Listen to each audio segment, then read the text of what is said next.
according to their interpretation of prophecy, believe that it is their calling to trigger this apocalyptic showdown.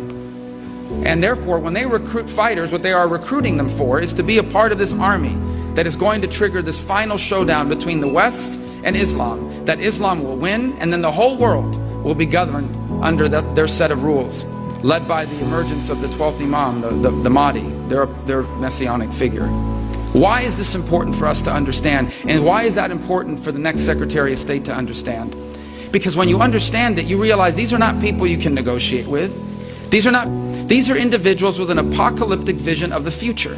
And they will not stop until they feel they have succeeded in triggering this apocalypse.